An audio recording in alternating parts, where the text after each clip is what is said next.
Hi everyone, I'm Miss Agnes and I'm here to talk to you about personal finances. If this is your first time on this channel, welcome, welcome, welcome. We're so happy to have you. Hope you learned something. Most importantly, like, subscribe, or drop us a comment if you have something to add or some wisdom that you'd like to impart to us. We'll love to hear from you. Our topic for today is snakes and ladders. Sounds weird, doesn't it, eh? Snakes and ladders. Anyway, for those who don't know, there's a board game that's called Snakes and Ladders, right? Now, let me explain it to you.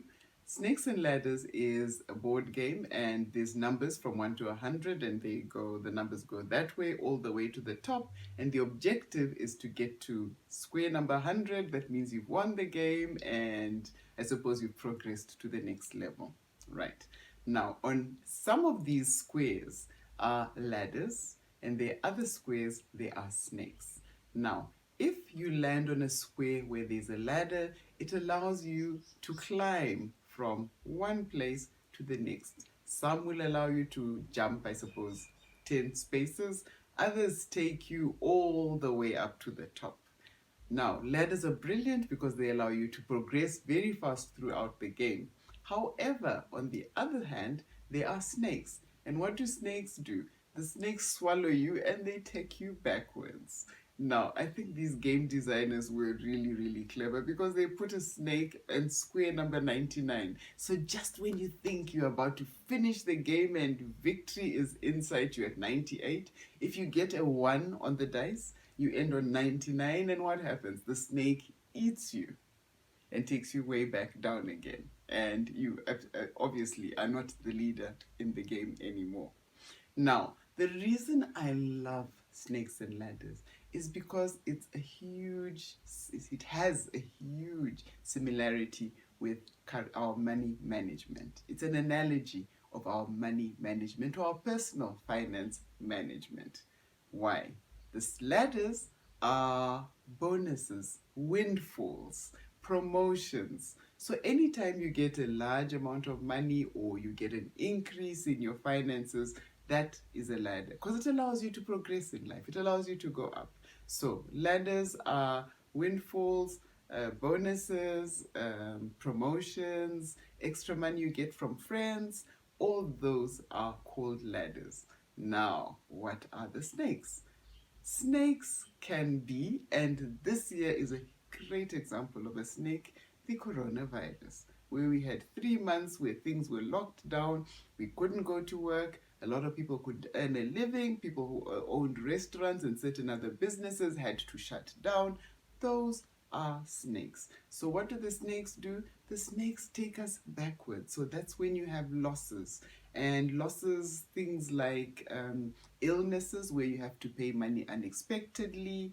It's for things like bereavement, breakdowns in vehicles or breakdowns. I don't know, your kettle might break down and you need to buy a new one. Those are smaller snakes, but there's other bigger snakes where you're landed with massive bills that you have to pay. And what does it do?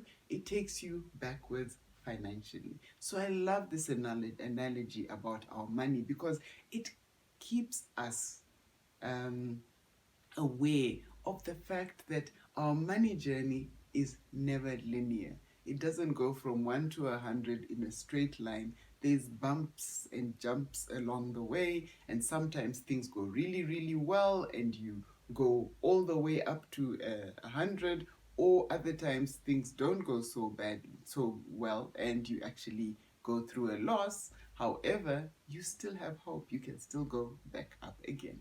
So for me, it's an analogy for the instability of finances, money instability as normal people. And very importantly, it teaches us the lesson that we should not let our past financial challenges define you.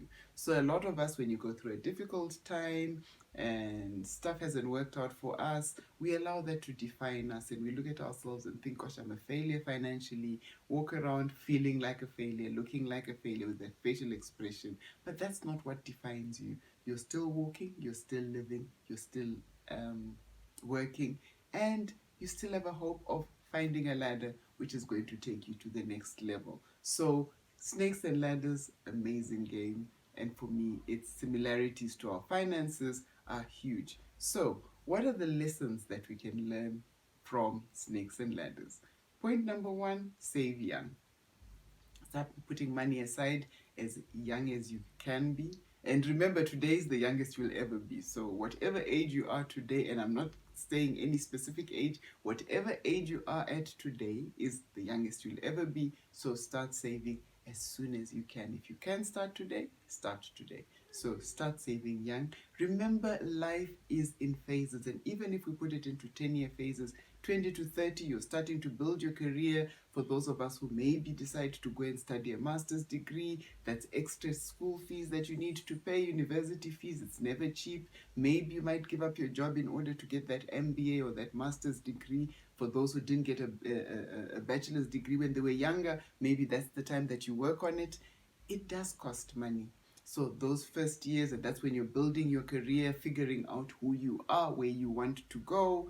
Then in the 30s is when maybe you're starting to build a family, different phase of life, different things happening in your life, having children, worrying about creche fees, school uniforms, extra lesson, dance lessons, sports, extracurricular activities.